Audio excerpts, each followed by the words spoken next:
ಶ್ರೀ ಗುರುಭ್ಯೋ ನಮಃ. ಹರಿ ಓಂ. ಎಲ್ಲ ಸಹೃದಯರಿಗೆ ಸಸ್ನೇಹ ವಂದನೆ. ಈ ದಿನದ ಉಪನ್ಯಾಸದ ವಿಷಯ ಈಗಾಗಲೇ ತಿಳಿಸಿದ ಹಾಗೆ ಪರಾಶರ ಸ್ಮೃತಿ, ಇದರ ಒಂದು ಸ್ಥೂಲವಾದಂತಹ ಪರಿಚಯ, ಹಾಗೆಯೇ ಸಮಕಾಲೀನ ಪ್ರಸ್ತುತತೆ. ಇವತ್ತು ನಾವೆಲ್ಲ ಇಷ್ಟು ಜನ ಇಲ್ಲಿ ಸೇರಿದ್ದೀವಿ. ಏನಪ್ಪ ಈ ಪರಾಶರ ಸ್ಮೃತಿ, ಇದಕ್ಕೆ ಏನು ಉಪಯೋಗ, ಈ ದಿನ ಪ್ರಸ್ತುತ ಸಮಾಜದಲ್ಲಿ ಇದನ್ನು ಹೇಗೆ ಉಪಯೋಗಿಸ್ಕೊಳ್ಬಹುದು ಅನ್ನೋದು ಎಲ್ಲರೂ ತಿಳ್ಕೋಬೇಕಾಗಿರುವಂಥ ವಿಷಯ. ಯಾಕೆಂತ ಹೇಳಿದ್ರೆ ಧರ್ಮಶಾಸ್ತ್ರವಿರಬಹುದು, ಸ್ಮೃತಿಗಳ ವಿಷಯವಿರಬಹುದು, ಇದನ್ನು ನಾವು ಉಲ್ಲೇಖ ಮಾಡಿದಾಗ ಬಹಳಷ್ಟು ಪರ ವಿರೋಧ ಕೇಳಿಬರುತ್ತೆ. ಆದರೆ ಪರ ವಿರೋಧ ಮಂಡನೆ ಮಾಡೋರು ಎಷ್ಟೋ ಜನ, ಸುಮಾರು ಒಂದು 80% ಜನ ಅದ್ರ ಬಗ್ಗೆ ತಿಳ್ಕೊಂಡೇ ಇರಲ್ಲ. ಹಾಗಾಗಿ ನಾವು ಈ ದಿನ ಒಂದು ಸ್ಥೂಲವಾದ ಪರಿಚಯವನ್ನು ಮಾಡಿಕೊಳ್ಳೋಣ. ಏನು ಪರಾಶರ ಸ್ಮೃತಿ ಅಂದರೆ, ಏನು ಅಧ್ಯಾಯಗಳಿದೆ, ಅದರಿಂದ ನಮಗಾಗುವಂಥ ಉಪಯೋಗ ಏನು ಅನ್ನೋದನ್ನು ನಾವು ತಿಳ್ಕೊಳ್ಳೋಣ. ಮೊದಲಿಗೆ ಕಲಿಯುಗ ಕಾಮಧೇನು ಅಂತ ಹೇಳುವಂಥ ಈ ಒಂದು ಧರ್ಮಶಾಸ್ತ್ರ ಪರಾಶರ ಸ್ಮೃತಿ, ಇದು ಈ ಒಂದು ಕಲಿಯುಗ ಏನಿದೆ ಅದಕ್ಕೇನೆ ಹೇಳಿ ಮಾಡಿಸಿರುವಂಥದ್ದು ಅಂತ. ಧರ್ಮಾಚರಣೆ ಹೇಗಿರಬೇಕು, ನಮ್ಮ ಆಚಾರಗಳು ಹೇಗಿರಬೇಕು, ಪ್ರತಿದಿನ ನಾವೇನು ಯಾವ ರೀತಿ ಆಚಾರವನ್ನು ನಡೆಸ್ಕೊಂಡು ಬರಬೇಕು, ಮತ್ತು ವ್ಯವಹಾರದಲ್ಲಿ ರಾಜಧರ್ಮ ಅಂದರೆ ಏನು, ಪ್ರತಿಯೊಬ್ಬರದು ಇವಾಗ ನಾವು ಏನಂತ ಹೇಳ್ತೀವಿ, ರಾಜಧರ್ಮ ಆದಮೇಲೆ ಒಬ್ಬ ಕಲಾವಿದನ ಧರ್ಮ ಏನು, ವಿದ್ಯಾರ್ಥಿಯ ಧರ್ಮ ಏನು, ಗುರುವಿನ ಧರ್ಮ ಏನು, ಹೀಗೆ ನಾನಾ ವಿಧವಾಗಿ ನಾವು ಹೇಳ್ಕೊಂಡು ಬರ್ತೀವಿ. ಹಾಗೆ ಆ ವ್ಯವಹಾರಗಳಲ್ಲಿ ಯಾವ ರೀತಿ ಇರಬೇಕು ಮತ್ತು ಪ್ರಾಯಶ್ಚಿತ್ತವನ್ನು ಹೇಗೆ ಮಾಡ್ಕೋಬೇಕು, ಈ ರೀತಿ ಎಲ್ಲವನ್ನು ಧರ್ಮಶಾಸ್ತ್ರಗಳಲ್ಲಿ ಬರ್ಕೊಂಬಂದಿರೋದನ್ನು ಈ ಒಂದು ಪರಾಶರ ಸ್ಮೃತಿ ಅಂತ ಹೇಳ್ತಾರೆ. ಇದನ್ನು ಮುಖ್ಯವಾಗಿ ಕಲಿಯುಗಕ್ಕೆ ಪ್ರಧಾನವಾಗಿ ಉದ್ಧರಿಸುವಂಥ ಒಂದು ಸ್ಮೃತಿ. ಮತ್ತು ನಾವು ಕೇಳಿರ್ತೀವಿ ವ್ಯಾಸೋಚ್ಛಿಷ್ಟಂ ಜಗತ್ಸರ್ವಂ ಅಂತ ಹೇಳ್ತಾರೆ. ಏನು ವ್ಯಾಸರು ಎಷ್ಟು ಮಹಿಮಾನ್ವಿತರು ಅಂತ ಹೇಳಿದ್ರೆ, ಆ ವ್ಯಾಸರು ಬಿಟ್ಟು ಹೋಗಿದ್ದು ಏನೂ ಇಲ್ಲ, ಎಲ್ಲದರ ಬಗ್ಗೆ ಮಾತಾಡಿದ್ದಾರೆ ಅಂತ ಹೇಳಿ ವ್ಯಾಸೋಚ್ಛಿಷ್ಟಂ ಜಗತ್ಸರ್ವಂ ಅಂತ ಹೇಳ್ತೀವಿ. ಜಯತಿ ಪರಾಶರ ಸೂನುಹು ಕೇಳೇ ಇರ್ತೀವಿ ಈ ಶ್ಲೋಕವನ್ನು. ಆ ಪರಾಶರರ ಮಗ ವ್ಯಾಸ.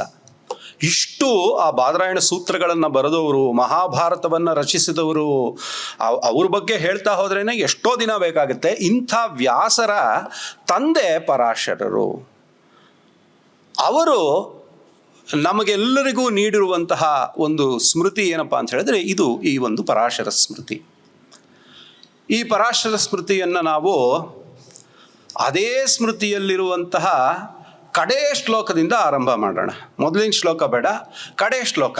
ಏನಪ್ಪ ಅದು ಕಡೇ ಶ್ಲೋಕ ಅಂದರೆ, ಯಥಾಧ್ಯಯನ ಕರ್ಮಾಣಿ ಧರ್ಮಶಾಸ್ತ್ರಮಿದಂ ತಥಾ ಅಧ್ಯೇತವ್ಯಂ ಪ್ರಯತ್ನೇನ ನಿಯತಂ ಸ್ವರ್ಗಗಾಮಿನ ಅಂತ ಹೇಳಿ ಪರಾಶರರು ಹೇಳ್ತಾರೆ. ಇದನ್ನ, ಈ ಸ್ಮೃತಿಯನ್ನ ಪ್ರಯತ್ನಪೂರ್ವಕವಾಗಾದಿರು ನೀವು ತಿಳ್ಕೊಳ್ಳೇಬೇಕು. ಯಾಕೆ ಅಂತ ಹೇಳಿದ್ರೆ, ಸ್ವರ್ಗಾಕಾಂಕ್ಷಿಗಳಾಗಿರುವಂಥವರು, ಮೋಕ್ಷಾಕಾಂಕ್ಷಿಗಳಾಗಿರುವಂಥವರು ಇಹ ಮತ್ತು ಪರ ಎರಡರಲ್ಲೂ ಇಲ್ಲಿ ಧರ್ಮದ ನಿರ್ವಚನ ಬರ್ತಾ ಹೇಳ್ತಾರೆ ನೋಡಿ.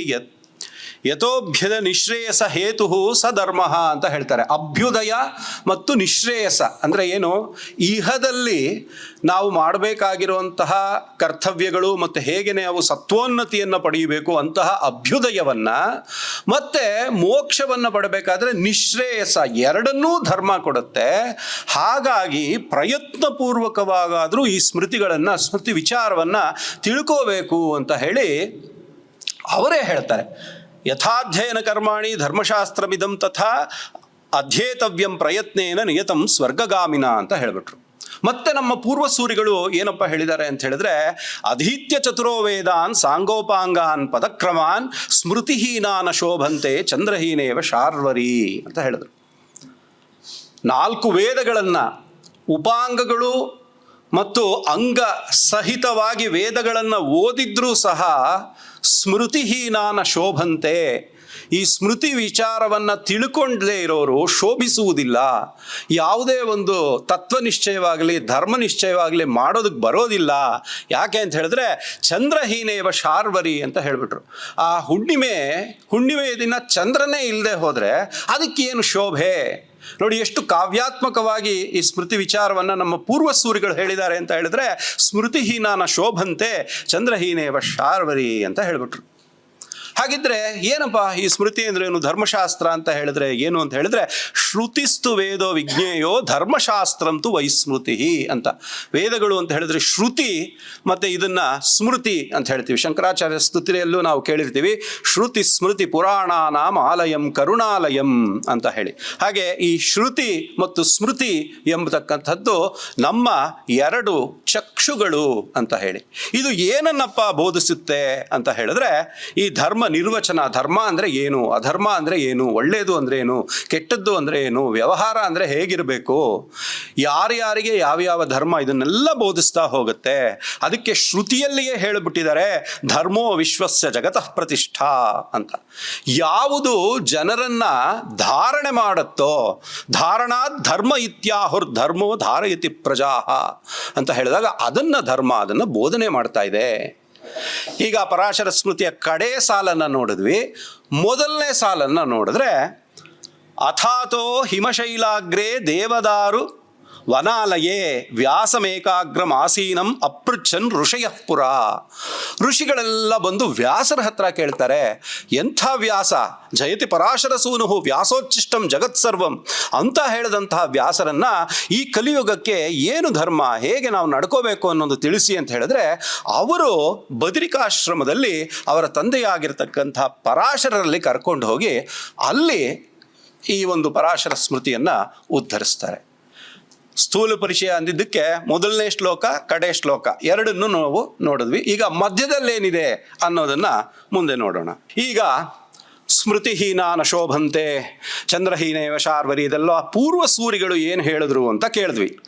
ನಾವು ಈಗಿನ ಪ್ರಸ್ತುತತೆಯನ್ನು ಕೇಳಬೇಕಾದ್ರೆ ನ್ಯಾಯಮೂರ್ತಿಗಳಾದಂತಹ ಚೀಫ್ ಜಸ್ಟಿಸ್ ಆಗಿದ್ದಂತಹ ನ್ಯಾಯಮೂರ್ತಿ ಎಂ ರಾಮಾ ಜೋಯಿಸ್ ಅವರು ಏನು ಹೇಳ್ತಾರೆ, ಮತ್ತು ಬೇರೆ ಚೀಫ್ ಜಸ್ಟಿಸ್ ಆಫ್ ಇಂಡಿಯಾ ಇವರೆಲ್ಲ ಏನು ಹೇಳಿದ್ದಾರೆ, ಇದನ್ನು ಈ ಒಂದು ಸಾರ್ವಕಾಲಿಕ ಪ್ರಸ್ತುತತೆ ಮತ್ತು ಸಮಕಾಲೀನ ಪ್ರಸ್ತುತತೆಯ ಬಗ್ಗೆ ತಿಳ್ಕೋಬೇಕು.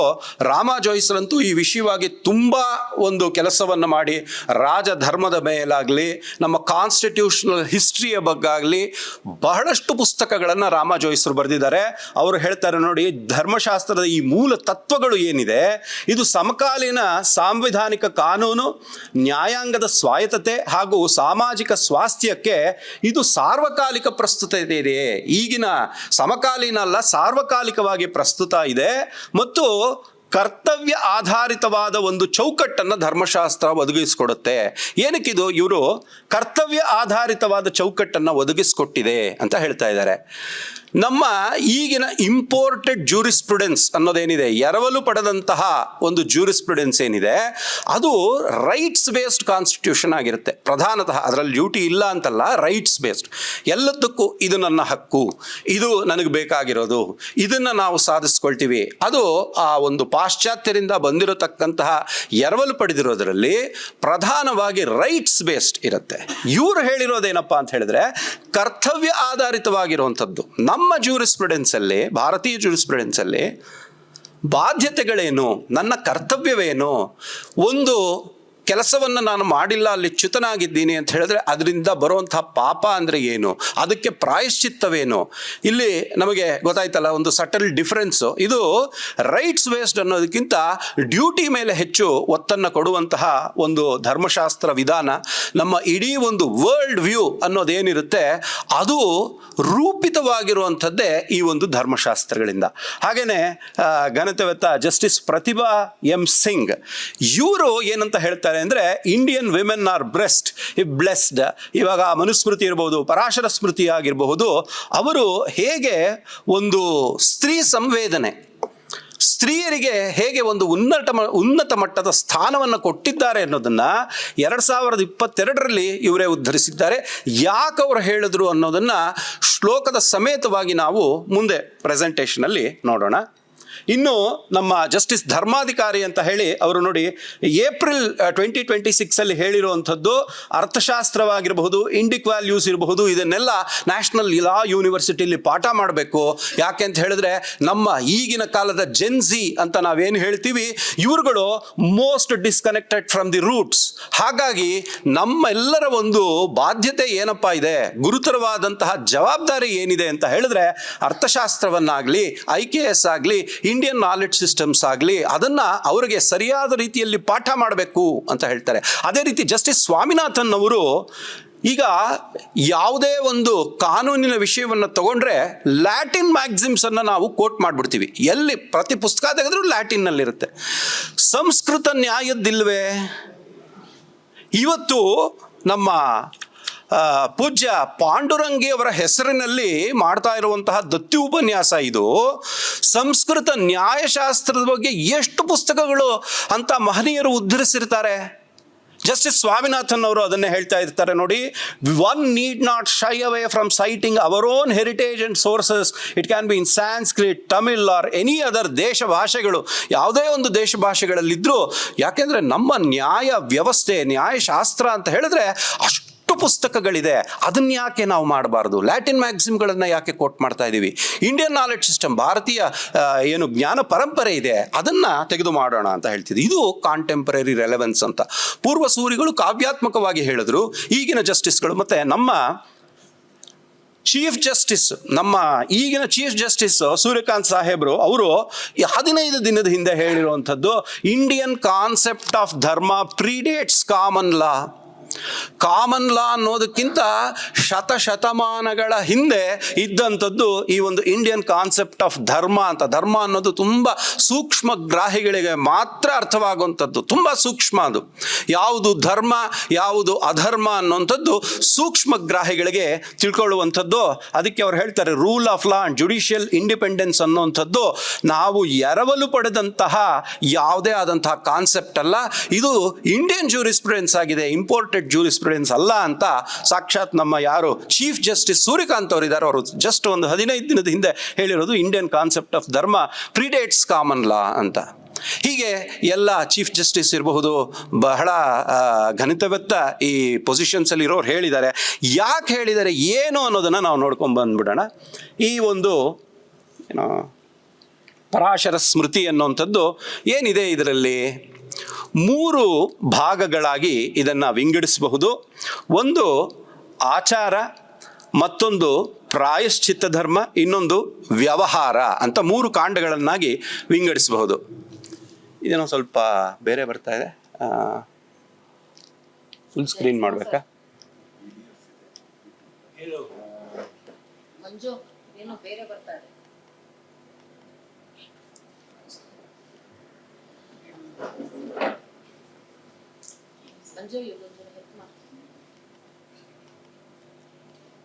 ಇದು ಹಿಂದೆ. ಈಗ ಇದರಲ್ಲಿ 3 ಕಾಂಡಗಳಿರುತ್ತವೆ. ಒಂದು ಆಚಾರ ಕಾಂಡ, ವ್ಯವಹಾರ ಹಾಗೂ ಪ್ರಾಯಶ್ಚಿತ್ತ. ದಿನನಿತ್ಯದಲ್ಲಿ ನಮ್ಮ ಆಚಾರವೇ ಹೇಗೆ ಇರಬೇಕು, ಮತ್ತು ವ್ಯವಹಾರ ಲೀಗಲ್ ಪ್ರೊಸೀಜರ್ಸ್ ಇರಬಹುದು, ಸಿವಿಲ್ ಆ್ಯಂಡ್ ಕ್ರಿಮಿನಲ್ ಮ್ಯಾಟರ್ಸ್ ಇರಬಹುದು, ಸೋಷಿಯಲ್ ಲಾ ಅನ್ನತಕ್ಕಂಥದ್ದು, ಅದನ್ನು ವ್ಯವಹಾರ ಮತ್ತು ಪ್ರಾಯಶ್ಚಿತ್ತ, ಈ 3 ಕಾಂಡಗಳಿದೆ. ಈಗ ಬಹಳಷ್ಟು ವಿದ್ವಾಂಸರು ಬರೀ ಆಚಾರ ಮತ್ತು ಪ್ರಾಯಶ್ಚಿತ್ತ ಎರಡೇ ಇರುವಂಥದ್ದು, ವ್ಯವಹಾರ ಇದರಲ್ಲಿ ಹೆಚ್ಚಿಗೆ ಇಲ್ಲ ಅನ್ನೋದನ್ನು ಹೇಳಿದ್ದಾರೆ.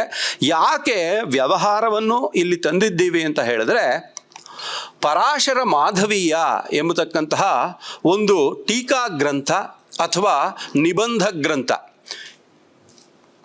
ಇದನ್ನು ಜಗದ್ಗುರು ಶಂಕರಾಚಾರ್ಯರಾದಂತಹ ಸ್ವಾಮಿ ವಿದ್ಯಾರಣ್ಯರು ಬರೆದಿರತಕ್ಕಂತಹ ಈ ಒಂದು ಟೀಕಾ ಗ್ರಂಥ ಅಥವಾ ನಿಬಂಧ ಗ್ರಂಥ ಪರಾಶರ ಸ್ಮೃತಿಯ ಮೇಲೆ, ಪರಾಶರ ಸ್ಮೃತಿಯನ್ನು ನಾವು ಹೇಗೆ ಅರ್ಥೈಸಿಕೊಳ್ಳಬೇಕು ಅಂತ ಹೇಳಿ ಸ್ವಾಮಿ ವಿದ್ಯಾರಣ್ಯರು ಇದನ್ನು ಬರೀತಾರೆ. ಯಾಕೆ ಅಂತ ಹೇಳಿದ್ರೆ, ಈ ಸ್ಮೃತಿ ವಿಚಾರವನ್ನು ಸಾಮಾನ್ಯವಾದ ಒಂದು ರೀತಿ ಬುದ್ಧಿಮತ್ತೆಯನ್ನು ಹೊಂದಿರುವಂತಹ ನಮ್ಮಗಳಿಗೆ ಅರ್ಥ ಮಾಡ್ಕೊಳ್ಳೋದಕ್ಕೆ ಆಗೋದಿಲ್ಲ ಅಂತ ಹೇಳಿ ಒಂದು ಭಾಷ್ಯವನ್ನು, ನಿಬಂಧ, ಟೀಕಾ ಗ್ರಂಥವನ್ನು ಸ್ವಾಮಿ ವಿದ್ಯಾರಣ್ಯರು ತಮ್ಮ ಪರಾಶರ ಮಾಧವೀಯ ಎಂಬತಕ್ಕಂತಹ ಗ್ರಂಥದಲ್ಲಿ ಬರೀತಾರೆ. ಆ ಗ್ರಂಥದಲ್ಲಿ ಇವರು ಏನಪ್ಪ ಹೇಳ್ತಾರೆ ಅಂದರೆ, ಈ ವ್ಯವಹಾರ ಕಾಂಡ ಅನ್ನೋದು ಸ್ವತಂತ್ರವಾಗಿ ಇಲ್ಲ. ಆದರೆ 4ನೇ ಅಧ್ಯಾಯದಲ್ಲಿ ಕೆಲವೊಂದು ರಾಜಧರ್ಮ ಮತ್ತು ಕ್ಷತ್ರಿಯೋಚಿತವಾದಂತಹ ಧರ್ಮವನ್ನು ಅವರು ಬೋಧಿಸೋದ್ರಿಂದ ಅದು ವ್ಯವಹಾರಕ್ಕೆ ಸಂಬಂಧಪಟ್ಟಿರೋದ್ರಿಂದ ಆಚಾರ, ವ್ಯವಹಾರ, ಪ್ರಾಯಶ್ಚಿತ್ತ ಅಂತ 3 ಕಾಂಡಗಳನ್ನು ಮಾಡಿದ್ದೀವಿ ಅಂತ ಹೇಳಿ ನಮ್ಮ ವಿದ್ಯಾರಣ್ಯರೇ ಹೇಳ್ತಾರೆ. ಅವಿದ್ಯಾರಣ್ಯ ಕಾಂತಾರೆ ಭ್ರಮತಾಂ ಪ್ರಾಣಿನಾಂ ಸದಾ ವಿದ್ಯಾ ಮಾರ್ಗೋಪದೇಷ್ಟಾರಂ ವಿದ್ಯಾರಣ್ಯ ಗುರುಂ ಶ್ರಯೇ ಅಂತ ಹೇಳ್ತಾರೆ. ನೋಡಿ, ಇಲ್ಲೂ ಮತ್ತೆ ಕಾವ್ಯ ಬಂತು. ಈ ಅವಿದ್ಯೆ ಅನ್ನತಕ್ಕಂತಹ ಒಂದು ಅರಣ್ಯ ಮತ್ತು ಏನು ಪರಾಶರ ಸ್ಮೃತಿ ಇದೆ ಅದನ್ನು ನಾವು ಒಳಹೊಕ್ಕು ಅರ್ಥ ಮಾಡ್ಕೊಳಕ್ಕೆ ಆಗದೇ ಇರುವಂಥ ಸಂದರ್ಭದಲ್ಲಿ ಈ ಜ್ಞಾನ ಶಾಖೆಗಳು ಹೇಗೆ ಅರಣ್ಯದಂತಿತ್ತು, ಅಲ್ಲಿ ಒಂದು ದೀಪವನ್ನು ಇಟ್ಟ ಹಾಗೆ ಈ ಒಂದು ಪರಾಶರ ಸ್ಮೃತಿಗೆ ಪರಾಶರ ಮಾಧವೀಯವನ್ನು ಗುರುಗಳು ಬರೆದು ಅದು ಹೇಗೆ ಅಂತ ನಮಗೆ ತಿಳಿಸ್ಕೊಟ್ಟಿದ್ದಾರೆ. ಇದರ ಸಮಕಾಲೀನ ಪ್ರಸ್ತುತತೆ ಏನಪ್ಪ ಅಂತ ಹೇಳಿದ್ರೆ ಆಂಗ್ಲೋ ಹಿಂದೂ ಲಾ ಅಂತ ನಾವು ಹೇಳ್ತೀವಿ. ಆಂಗ್ಲೋ ಹಿಂದೂ ಲಾ ಅಥವಾ ಕೋಡಿಫಿಕೇಷನ್ ಅಂತ. ಈ ಗೌರ್ಮೆಂಟ್ ಆಫ್ ಇಂಡಿಯಾ ಆ್ಯಕ್ಟ್ ಇದೆಲ್ಲ ಆದಮೇಲೆ ಬ್ರಿಟಿಷರಿಂದ ಇದು ಮಾಡಿ ಏನೋ ಒಂದು ಸಂವಿಧಾನವನ್ನು ಹಾಕ್ಕೊಂಡಿದ್ದೀವಿ. ಅದು ಬರೋದಕ್ಕಿಂತ ಮುಂಚೆ ತತ್ಪೂರ್ವದಲ್ಲಿ ಪರಾಶರ ಮಾಧವೀಯವನ್ನೇ ಬಹಳಷ್ಟು ಪ್ರಾವಿನ್ಷಿಯಲ್ ಕೋರ್ಟ್ಸ್, ಇದು ಭಾರತದ ಒಂದು ಕಾನ್ಸ್ಟಿಟ್ಯೂಷನಲ್ ಹಿಸ್ಟ್ರಿಯನ್ನು ನಾವು ಓದಬೇಕಾದ್ರೆ ಗೊತ್ತಾಗುತ್ತೆ. ಆ ಪ್ರಾವಿನ್ಷಿಯಲ್ ಕೋರ್ಟ್ಸಲ್ಲಿ ಬಹಳಷ್ಟು ಕೇಸ್ಗಳನ್ನು ಇತ್ಯರ್ಥ ಮಾಡಬೇಕಾದ್ರೆ ಬಳಸ್ತಾ ಇದ್ದಂತಹ ಒಂದು ಆಕರ ಗ್ರಂಥ ಅಂತ ಹೇಳಿದ್ರೆ ಪರಾಶರ ಮಾಧವೀಯ. ಕರ್ನಾಟಕದಿಂದ ಬಂದಂತಹ ಈ ಒಂದು ಗ್ರಂಥ ಇಡೀ ಭಾರತದಲ್ಲಿ, ಮಿತಾಕ್ಷರ ಇರಬಹುದು, ದಾಯಭಾಗ ಇರಬಹುದು, ಯಾವುದೇ ಇರಬಹುದು, ಇಡೀ ಒಂದು ಭಾರತದಲ್ಲಿ ಇದನ್ನು ಅವಲಂಬಿಸಿ ಪ್ರಾವಿನ್ಷಿಯಲ್ ಕೋರ್ಟ್ಸಲ್ಲಿ ಇತ್ಯರ್ಥ ಮಾಡ್ತಾ ಇದ್ರು ಅಂತ. ಅಷ್ಟು ಮುಖ್ಯವಾಗಿರುವಂಥ ಗ್ರಂಥ. ಇದನ್ನು ಇನ್ನೂ ಹೆಚ್ಚು ಮುಂದೆ ನೋಡೋಣ. ಈಗ 3 ಕಾಂಡಗಳು ಅಂತ ಹೇಳಿದ್ದಾಯಿತು. ಯಾಕೆ ಆ ಕಾಂಡಗಳನ್ನು ನಾವು ಪರಾಶರ ಮಾಧವೀಯ ಅನ್ನೋ ಒಂದು ಗ್ರಂಥ ಬೇಕು, ನಾವೇ ಅರ್ಥೈಸ್ಕೊಳ್ಳೋಕ್ಕಾಗದೇ ಇರೋದ್ರಿಂದ ಒಂದು ಗೈಡ್ ಬುಕ್ಕು, ಒಂದು ಭಾಷ್ಯ, ಒಂದು ಟೀಕಾ ಗ್ರಂಥ ಬೇಕಾಗತ್ತೆ. ಇದನ್ನೆಲ್ಲ ತಿಳ್ಕೊಂಡ್ವಿ. ಮತ್ತಿನ್ನೆಲ್ಲ ಯಾವ ರೀತಿ ಸ್ಮೃತಿಗಳಿದೆ ಅಂತ ಹೇಳಿದ್ರೆ ಇಲ್ಲಿ ಒಂದು ಸ್ಮೃತಿ ಕೋಷ್ಟಕ ಅನ್ನೋದನ್ನು ತೋರಿಸೋದಾಗ್ತಾ ಇದೆ. ಪರಾಶರ ಸ್ಮೃತಿಯಲ್ಲಿಯೇ ಸುಮಾರು 20 ಸ್ಮೃತಿ ಗ್ರಂಥಗಳನ್ನು ಸೈಟ್ ಮಾಡ್ತಾರೆ. ಮನುಸ್ಮೃತಿ, ಅತ್ರಿ ಸ್ಮೃತಿ, ವಿಷ್ಣು ಸ್ಮೃತಿ, ಹಾರೀತ ಸ್ಮೃತಿ, ಯಾಜ್ಞವಲ್ಕ್ಯ ಸ್ಮೃತಿ, ಉಶನಾ ಸ್ಮೃತಿ, ಆಂಗಿರಸ ಸ್ಮೃತಿ, ಹೀಗೆ ಬಹಳಷ್ಟು ಸ್ಮೃತಿಗಳನ್ನು ಪರಾಶರ ಸ್ಮೃತಿಯಲ್ಲಿ ಉಲ್ಲೇಖ ಮಾಡಿದ್ದಾರೆ. ಹಾಗೆ ಭವಿಷ್ಯ ಪುರಾಣದಲ್ಲಿ ಸುಮಾರು 36 ಸ್ಮೃತಿಕಾರರ ಉಲ್ಲೇಖವಿದೆ. ವೃದ್ಧ ಗೌತಮ ಸ್ಮೃತಿಯಲ್ಲಿ 57 ಸ್ಮೃತಿಕಾರರ ಉಲ್ಲೇಖ. ಹಾಗೆ ಪ್ರಯೋಗ ಪಾರಿಜಾತ ಅನ್ನೋ ಕಡೆ 57, ಇನ್ನೂ ಸುಮಾರು ಧರ್ಮಶಾಸ್ತ್ರ ಗ್ರಂಥಗಳ ಉಲ್ಲೇಖ ಇದೆ. ಇದು ಸ್ಲೈಡ್ ಒಂಚೂರು. ಸಂಸ್ಕಾರ ಮಯೂಕ, ಸ್ಮೃತಿ ಚಂದ್ರಿಕಾ, ನಿರ್ಣಯ ಸಿಂಧು, ಆಚಾರೇಂದು, ಸಂಸ್ಕಾರ ರತ್ನಮಾಲ, ಈ ರೀತಿ ನಿಬಂಧ ಗ್ರಂಥಗಳನ್ನ ನಾವು ನೋಡ್ತಾ ಹೋದರೆ 100ಕ್ಕೂ ಮೀರಿ ಈ ಒಂದು ಸ್ಮೃತಿ ಗ್ರಂಥಗಳ ಉಲ್ಲೇಖವನ್ನು ನಾವು ಕಾಣ್ತೀವಿ. ಇದನ್ನು ನಾವು ಕಂಡಾಗ ನೋಡಿ 100 ಸ್ಮೃತಿಗಳಿದೆ. ಯಾಕೆ ನಮ್ಮ ಜಸ್ಟಿಸ್ ಧರ್ಮಾಧಿಕಾರಿ ಅವರು ಇರಬಹುದು, ಚೀಫ್ ಜಸ್ಟಿಸ್ ಸಾಹೇಬ್ರು ಇರಬಹುದು, ಯಾಕೆ ಹೇಳಿದ್ರು ಅಂದರೆ ಇದನ್ನೆಲ್ಲ ನಾವು ಓದ್ಕೊಂಡ್ರೆ ಆ ಒಂದು ಕಾನ್ಸ್ಟಿಟ್ಯೂಷನಲ್ ಹಿಸ್ಟ್ರಿ, ಇಲ್ಲಿ ಧರ್ಮ ಅನ್ನೋದ್ರ ಬಗ್ಗೆ ಹೇಗೆ ವಿವೇಚನೆಯನ್ನು ಮಾಡಿದ್ರು ಅನ್ನೋದನ್ನು ತಿಳ್ಕೊಳ್ಳೋಕ್ಕೆ ಈ ಎಲ್ಲ ಗ್ರಂಥಗಳು ಸಹಕಾರಿಯಾಗ್ತವೆ. ಸರ್, ಇದೊಂದು ಸ್ಲೈಡ್ ಸೆಂಟರಲ್ಲಿ ಆಗತ್ತಾ? ಸೆಂಟರಲ್ಲಿ. ಈಗ ಬಹಳಷ್ಟು ಸ್ಮೃತಿಗಳು ಎಷ್ಟಿವೆ ಅದರ ವಿಚಾರವಾಗಿ ತಿಳ್ಕೊಂಡ ಮೇಲೆ ಸ್ಥೂಲವಾಗಿ ಈ ಪರಾಶರ ಸ್ಮೃತಿಯಲ್ಲಿರುವಂತಹ ಅಧ್ಯಾಯಗಳ ಸಾರವನ್ನು ತಿಳ್ಕೊಂಡ್ಬಂದ್ಬಿಡೋಣ. ಸುಮಾರು 600 ಶ್ಲೋಕಗಳು ಮತ್ತು 12 ಅಧ್ಯಾಯಗಳಿವೆ. ಸೀಮಿತ ಕಾಲಾವಧಿಯಲ್ಲಿ 600 ಶ್ಲೋಕಗಳನ್ನು ನೋಡ್ಕೊಳ್ಳೋದಕ್ಕಾಗೋದಿಲ್ಲ. ಅದಕ್ಕೆ ಅದರ ಸಾರ ಏನು, ಮುಖ್ಯವಾಗಿ ಏನನ್ನು ಮಾತಾಡ್ತಾರೆ ಅನ್ನೋದನ್ನು ಮಾತ್ರ ಇಲ್ಲಿ ಬರ್ಕೊಂಡಿದ್ದೀವಿ. ಮೊದಲನೇ ಅಧ್ಯಾಯದಲ್ಲಿ ನಾವು ಹೇಳ್ದಂಗೆ ವ್ಯಾಸರೊಂದಿಗೆ ಋಷಿಗಳು ಬದರಿಕಾಶ್ರಮದಲ್ಲಿ ಪರಾಶರ ಮಹರ್ಷಿಗಳ ಬರೆ ಹೋಗೋದು, ಧರ್ಮ ಅಂದರೆ ಏನು ಅನ್ನೋದನ್ನು ತಿಳಿಸ್ಕೊಡಿ ಅಂತ ಹೇಳೋದು, ಇವೆಲ್ಲ ಸೇರಿ ಒಂದು 73 ಶ್ಲೋಕಗಳನ್ನು ಒಳಗೊಂಡಂತಹ ಮೊದಲನೇ ಅಧ್ಯಾಯ. ತದನಂತರ ಗೃಹಸ್ಥಾಶ್ರಮಗಳಿಗೆ ಸಾಧಾರಣ ಧರ್ಮ ಅಂದರೆ ಏನು, ಇದ್ರ ಕುರಿತಾದ ಒಂದು 2ನೇ ಅಧ್ಯಾಯ. 3ನೇ ಅಧ್ಯಾಯದಲ್ಲಿ ಜನನ ಮರಣದಲ್ಲಿ ಅಶೌಚ ಪಾಲನೆ ನಿಯಮಗಳು ಹೇಗೆ ಅದನ್ನೆಲ್ಲ, ಯಾಕೆಂದರೆ ಆಚಾರಕಾಂಡ ಈ 3 ಬೇರೆ ಕಲ್ಲರಲ್ಲಿದೆಯಲ್ಲ, ಈ 3 ಆಚಾರಕಾಂಡದಲ್ಲಿ ಹೇಗೆ ಶೌಚಕ್ರಿಯೆ ಅಂದರೆ ಏನು, ಅಶೌಚ ಅಂದರೆ ಏನು, ಜನನ ಮರಣಗಳು ಆದಾಗ ಹೇಗೆ ನಾವು ನಿಯಮಗಳನ್ನು ಪಾಲಿಸಬೇಕು, ಇವುಗಳನ್ನೆಲ್ಲ ಕೊಟ್ಕೊಂಡು ಬಂದಿದ್ದಾರೆ. ಮತ್ತು 4ನೇ ಅಧ್ಯಾಯದಲ್ಲಿ ಉದ್ಬಂಧನ ಮರಣ ಮತ್ತು ಪರಿವೇದನ ದೋಷ, ಪತಿವ್ರತೆ ಕರ್ತವ್ಯ, ಇವುಗಳನ್ನೆಲ್ಲ ಹೇಳಿದ್ದಾರೆ. ಉದ್ಬಂಧನ ಮರಣ ಅಂತ ಹೇಳಿದ್ರೆ ಅಕಾಲಿಕವಾಗಿ ಅನ್ಫಾರ್ಚುನೇಟ್ ಆಗಿ ಒಂದು ಆತ್ಮಹತ್ಯೆ ಮಾಡ್ಕೊಳ್ಳೋವಂಥದ್ದು, ನ್ಯಾಚುರಲ್ ಅಲ್ಲದೆ ನೈಸರ್ಗಿಕವಾಗಿ ಅಲ್ಲಿದೇ ಇರುವಂತಹ ಮರಣ ಸಂಭವಿಸಿದಾಗ ಉರುಳು ಹಾಕ್ಕೊಂಡು ಸಾಯುವಂಥದ್ದು, ಇವುಗಳ ಬಗ್ಗೆ ಎಲ್ಲ ಇದೆ. ಅದನ್ನು ನಾವು ವಿಶದವಾಗಿ ಮುಂದೆ ನೋಡ್ತೀವಿ. ಮತ್ತು 5ನೇ ಅಧ್ಯಾಯದಲ್ಲಿ ಸ್ನಾನಾದಿ ಶುದ್ಧಿ ಅಂದರೆ ಏನು, ಕೆಲವೊಂದು ಪ್ರಾಣಿಗಳು ತೋಳ, ನಾಯಿ ಅಥವಾ ಚೇಳು ಇತ್ಯಾದಿಗಳು ಕಡಿದರೆ ಅದಕ್ಕೆ ಯಾವ ರೀತಿ ನಾವು ಪ್ರಾಯಶ್ಚಿತ್ತವನ್ನು ಮಾಡಬೇಕು. ಸ್ನಾನ ಅಂತ ಹೇಳಿದ್ರೆ ಇಲ್ಲಿ ನೋಡಿ, ಮೆಕ್ಯಾನಿಕಲ್ ಆಗಿ ಇವಾಗ ಎಲ್ಲರೂ ಸ್ನಾನ ಮಾಡ್ಕೊಂಡು ಬಂದಿರ್ತೀವಿ, ಸುಮ್ಮನೆ ತಲೆ ಮೇಲೆ ಶವರಿಂದಾನೋ ಇದರಿಂದಾನೋ ಹೊಯ್ಕೊಂಡು, ಅದಕ್ಕೆ ಸ್ನಾನ ಅಂತಲ್ಲ, ರಿಚುವಲ್ ಬಾತ್ ಅಂತ ಹೇಳಿ ಇದಕ್ಕೆ ವಿಧಿವತ್ತಾಗಿ. ಯಾಕೆಂದರೆ ಈ ಸ್ನಾನ ಅನ್ನೋದು ಸಹ ಒಂದು ಆಚಾರ. ಮತ್ತು 5-6 ವಿಧವಾದ ಸ್ನಾನಗಳನ್ನೇ ಹೇಳ್ತಾ ಹೋಗ್ತಾರೆ. ಆ 5-6 ವಿಧವಾದ ಸ್ನಾನ, ಅವಭೃತ ಸ್ನಾನ ಅಂದರೆ ಏನು, ಅಘಮರ್ಷಣ ಸೂಕ್ತವನ್ನು ಹೇಳ್ಕೊಂಡು ಮಾಡೋ ಸ್ನಾನ ಅಂದರೆ ಏನು, ಇವೆಲ್ಲ ಇರುತ್ತೆ. ನಾವು ಏನು ತಿಳ್ಕೋಬೇಕಾಗಿರೋದು ಇದರಲ್ಲಿ, ಯಾಕೆ ಸ್ನಾನಾದಿ ಶುದ್ಧಿ ಅಂತ ಹೇಳಿದ್ದಾರೆ ಅಂತ ಹೇಳಿದ್ರೆ, ಸುಮ್ಮನೆ the physical act of taking Baat, mere physical act of taking Baat is not ಸ್ನಾನ ಅಲ್ವಾ. ಸುಮ್ಮನೆ ನಾವೇ ಸ್ನಾನ ಮಾಡ್ಕೊಂಡ್ಬಿಡ್ತೀವಿ, ಹಾಗಲ್ಲ. ರಿಚುವಲ್ ಪ್ಯೂರಿಟಿ ಇರೋವಂಥದ್ದು, ಆ ಒಂದು ಸ್ನಾನ ಶುದ್ಧಿಯನ್ನು 4ನೇ ಅಧ್ಯಾಯದಲ್ಲಿ, ಮತ್ತು ಪ್ರಾಣಿ ಹತ್ಯಾ ದೋಷಗಳು ಏನು ಅನ್ನೋದನ್ನು 6ನೇ ಅಧ್ಯಾಯದಲ್ಲಿ, ಹಾಗೆ ತಾಮ್ರ, ಕಂಚು ಮೊದಲಾದ ಪಾತ್ರೆಗಳ ಒಂದು ಶುದ್ಧೀಕರಣವನ್ನು ಹೇಗೆ ಮಾಡಬೇಕು ಅನ್ನೋದು 7ನೇ ಅಧ್ಯಾಯದಲ್ಲಿ, ಮತ್ತು ಅಕಾಮದಿಂದ ಮಾಡಿದಂತಹ ಪಾಪಗಳಿಗೆ ಯಾವ ರೀತಿ ಪ್ರಾಯಶ್ಚಿತ್ತವಿರುತ್ತೆ ಅನ್ನೋದು 8ನೇ ಅಧ್ಯಾಯದಲ್ಲಿ, 9ನೇ ಅಧ್ಯಾಯದಲ್ಲಿ ಗೋ ವಿಪತ್ತಿ ಪ್ರಾಯಶ್ಚಿತ್ತ, ಗೋವಿನ ಮರಣ ಆದರೆ ಮತ್ತು ಗೋವಧೆಯನ್ನು ಹೇಗೆ ನಿಷೇಧ ಮಾಡಬೇಕು, ಗೋವಧೆಯನ್ನು ಯಾಕೆ ಮಾಡಬಾರ್ದು, ಇದನ್ನೆಲ್ಲ ತುಂಬ ವಿವರವಾಗಿ ಸುಮಾರು 62 ಶ್ಲೋಕಗಳು ಬರುತ್ತೆ 9ನೇ ಅಧ್ಯಾಯದಲ್ಲಿ ಇದನ್ನು ಹೇಳ್ತಾರೆ.